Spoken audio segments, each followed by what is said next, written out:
everybody on YouTube, I'm ONH, welcome to What's It Worth. This year I'm going to do something just a tad different, but I'm also going to touch up on things that a lot of you probably never even heard of before or have ever seen. And that's what this video is going to be about. I'm going to touch up on the one movie that defined a genre, but sadly not a lot of people are aware of its existence, Forbidden Planet.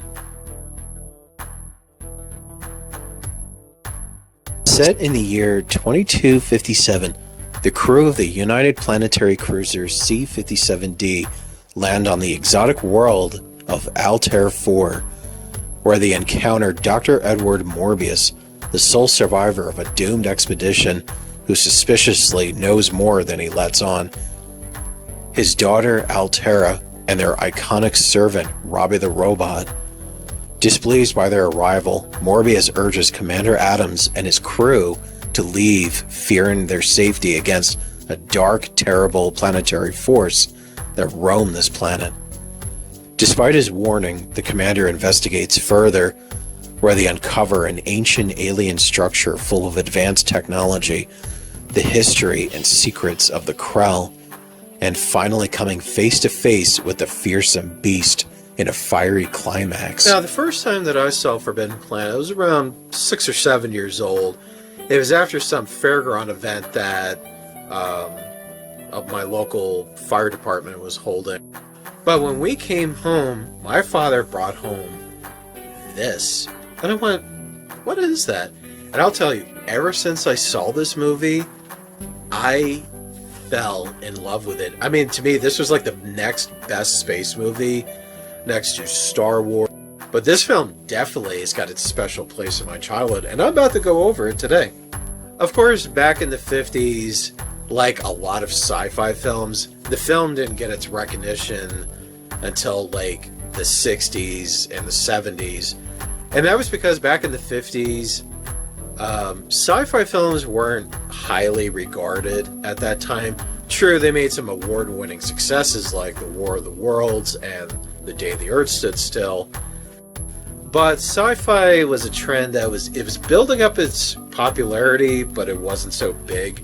Because people in that time, they were still into westerns, dramedies, and World War II films. That's until around the time when the moon landing happened. That's when sci-fi films were starting to pick up their momentum and they were becoming more noticeable. And that was because people finally had their hopes that space travel is possible. In which, you know what? I hope space travel like actually happens, like colonization, all that happens before I die. Okay? Because I want my retirement home on an alien planet. I don't want to see like 5 moons, some closer than others, big body of water, some freaky looking mountain ranges, colorful plantation, some weird little animals to run around. Nothing deadly or dangerous. But moving on. Forbidden Planet was like the godfather of science fiction. This film was like the granddaddy of tomorrow. It's inspired so many movies and TV shows. Like everybody wanted their piece of Forbidden Planet. I mean, true, it's not the first sci-fi film that doesn't take place on Earth, and Robbie the Robot is not the very first non-human character to make an appearance.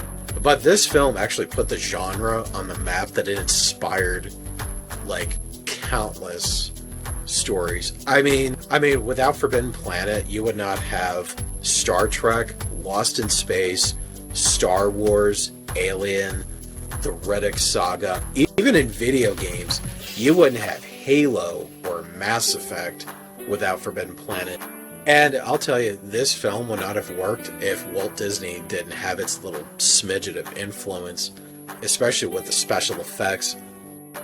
But the one character that actually made a name for himself outside of Forbidden Planet is not a human character, it's a robot.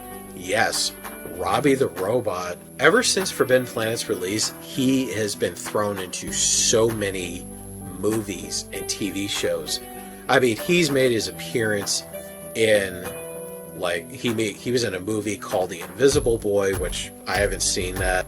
He's appeared in Lost in Space, The Addams Family, 3 times in The Twilight Zone, Columbo. He was even in the movie The Gremlins.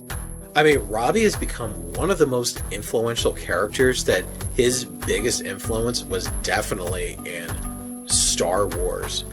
Just the idea of giving human qualities to a non-human character definitely came from Robbie. I mean, true with C-3PO, his appearance was based off of the robot in Metropolis, and the character relationship between him and R2-D2 came from a Japanese film. I think it's called like The Forgotten Fortress or The Forbidden Palace. I forgot which, but it's the 2 servants that are always neck to neck, but they're so close together. Even though this film is a classic, yes, this movie does have some scientific inaccuracies. The perfect example of it is when they explain the id monster and its composition. It's like they used scientific terms but didn't understand what all of it actually means. And the reason they used terms like atomic fission, nuclear, neutron, the reason those terms were being used was because this was filmed around the atomic age. You know, that was the equivalent of science back then. So that's why they use those terminologies. So, but yeah, it kind of makes you go like, you know, the guy, whoever wrote this movie should have really read a science book. Now, with that part, they were just basically trying to establish this creature is made of a composition that's far beyond our understanding, and that it's impossible that something living can handle that much firepower from energy-based weapons, and how it can walk through a perimeter fence without being fried. Because the fact that the fence just disintegrated a tree branch, there's no way that any living organism could have survived that. What's also interesting about the film is the fact that this is kind of like a cautionary tale of never meddle with something you don't fully understand. And that comes from the character Dr. Morbius. It was when he discovers the U.N.C.L.E technology, the advanced alien race that existed on the planet, like way, possibly before mankind even existed. And then, of course, it's revealed that Dr. Morbius meddled with a machine called the Educator, in which it's used to test, you know, the U.N.C.L.E children with their intelligence and ultimately it's the machine that actually, it was their biggest achievement, where they can actually project thought into map, create things without needing their hands. When Dr. Morbius used it, it nearly killed him because it was so powerful and it was far beyond human capacity. And when he woke up, he was never the same. His intellectual capacity was doubled, and he was able to understand the U.N.C.L.E sciences and their history and their language, in which, because of that, he was able to create Robbie the Robot, who was 200 years ahead of any robot that mankind has created. Not only was Dr. Morbius's intellect doubled, but the machine unleashed something else, at which gave birth to the id monster, which he thought was a planetary force, but actually it's his subconsciousness physically projecting itself into the real world. And at the end of the film, Morbius had to face the truth that he is the creature, and that he has to confront it before it goes after his daughter. And when he does confront the creature, the strain of seeing his darker aspect of himself was too strenuous for him, in which he ends up dying in the end. And when he died, the creature died with him. And there was also another deleted scene. I don't know if it's in the Blu-ray version. There's a snip that was cut out from the film where the creature does reveal itself. And there was 2 versions. There was one where it was a Krell-ish projection, where it was just some floating creature with tentacles all around. And then they created another version where when the creature reveals itself, Morbius's face is on the creature and not its own, which would explain why Morbius has this horrified look on his face when he actually sees it. But the filmmakers probably went like, you know what, I think we're just going to just leave any version out. So they left it up to your imagination as to like what the creature actually looks like, because the less you show, the scarier it is. And the whole third act of the film, when the crew is confronted by the creature, that's what inspired Alien. The fact that there's a creature coming towards you, but you can't see it, but you know it's coming. Now remember the part where the crew, they're under these, they're being protected by a beam when the ship is going faster than light until they arrive in the Altair system. That was known to be the inspiration for the transporter room in Star Trek. And some of the production value, mostly in the Krell structure, was definitely used in the Star Wars films. And the fun fact about this film is they actually used some of the other props in like TV shows and movies, especially in the show The Man from U.N.C.L.E, when they used their guns.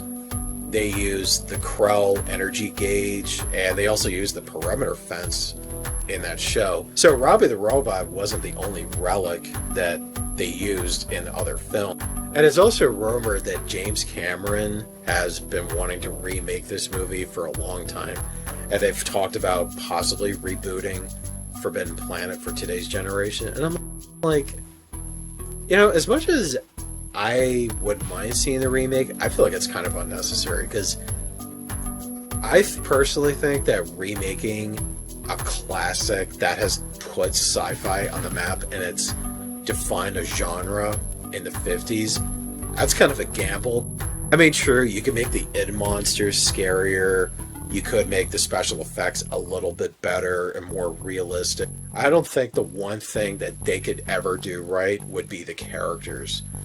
Even Robbie the Robot, I would be more upset if they changed Robbie completely. He is perfect just the way he is. He is the biggest icon in sci-fi history. Just the best thing to do is just leave him alone. Don't update him, don't change him, just leave him the way he is. He's perfect. Honestly, in my book, I think I would rather see a sequel to Forbidden Planet, or even a prequel, rather than a remake. So where would I rank Forbidden Planet? I'm going to say full price, because this film is such an inspirational sci-fi classic. And if you've never seen it before, definitely give this movie a try, because sometimes the older stuff is just way better than the newer stuff. Okay, so I'm done reviewing Forbidden Planet. I'll be moving on to something else. So until next time, please subscribe, please leave a comment. I'm Owen H, and have a nice day.